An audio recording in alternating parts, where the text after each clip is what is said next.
Օդային տագնապազդանշանով սկսվում է ցուցադրական հատուկ տակտիկական ուսումնավարժությունը, որը անցկացվում է համաձայն Երևան քաղաքի բնակչության պաշտպանության և քաղաքացիական պաշտպանության համակարգերի նախապատրաստման հիմնական միջոցառումների պլանի։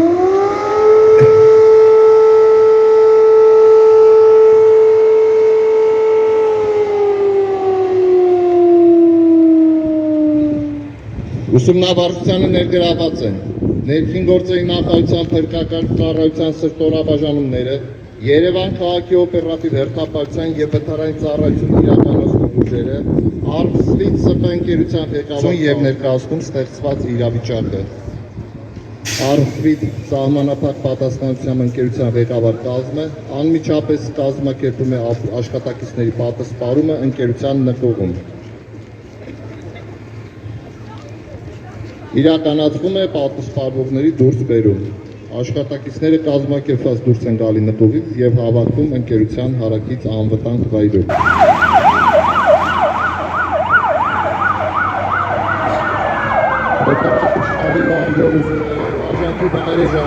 Երևանի փրկական վարչության հրաշքներ գործընկերներ մարտական և ավտոսանդուղք։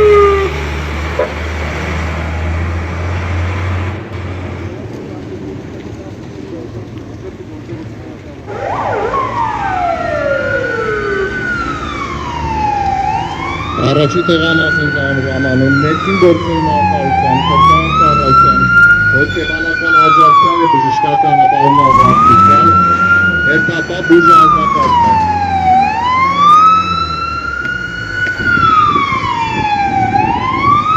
Հրշեջ փրկարարները տուժածին ցուցաբերում են առաջնային օգնություն և պատգարացում առաջի տեղամասի ժամանում Երևանի փրկական վարչության հրշեջ փրկարարական ջոկատի առաջին օգնության փրկարարական խումբը, որը ժամանելով իրականացնում է տուժածի դուրսբերում գնացված ավտոմեքենայից, օգտագործելով փրկարարական մեխանիկական և հիդրավլիկ գործիքներ։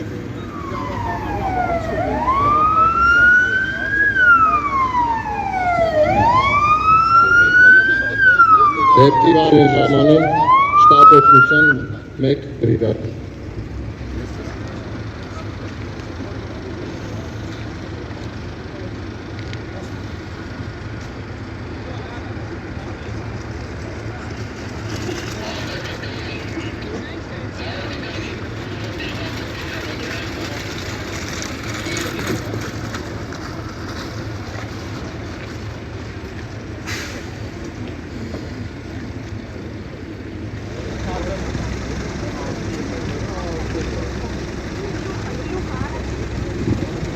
Չորրորդ ուսումնական տեղամասում շարունակվում են հրաժարշիչման աշխատանքները։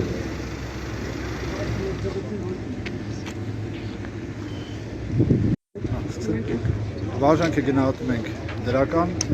վարժանքին մասնակցում էին Երևանի փրկարարական վարչությունը, հատուկ նշանակության փրկարարական աշխատանքների իրականացման կենտրոնը, հոգեբաններ, բժիշկներ, սակրավորական խումբը, քիրուրգիական խումբ և այլն։ Իհարկե վարժանքների ժամանակ այդ են գալի թերացումներ, որոնք հենց վարժանքի մասը դա է, որպեսզի հասցնի կատարել փրկարար ծառայության ստորաբաժանումները իրականացնում են տարբեր միջոցառումներ։ Այսօր Երևան քաղաքում անցկացվեց հատուկ տակտիկական վարժանք օբյեկտային, ինչու կոնկրետ Արմսվիթում, որովհետև դա կապ չունի, պլանով նախատեսել էինք, որ օբյեկտային վարժանքը այստեղ լինի, տարվա պլանով տարբեր վարժանքներ անց են կացվում տարբեր օբյեկտներում։ Պարոն Պետրոսյան, մի փոքր ուղղակի ներկայացնեք այսօր օրվա խորհրդի հետ կապված։ Քաղաքացիական պաշտպանության օր մարտի 1-ը, քանի ընթացիկ տարում ավելի շատ է լինել։ Ընթացիկ տարում այո, ավելի շատ վարժանքներ են իրականացվելու ծառայության կողմից, տարբեր ստորաբաժանումների կողմից եւ տարբեր Եվ իր արժեվ դրված խնդիրները, փրկարար ծառայությունը կատարում է հավուր պատշաճի եւ ամբողջ ներուժով, ինչպես կարելի ասել։ Շնորհակալություն։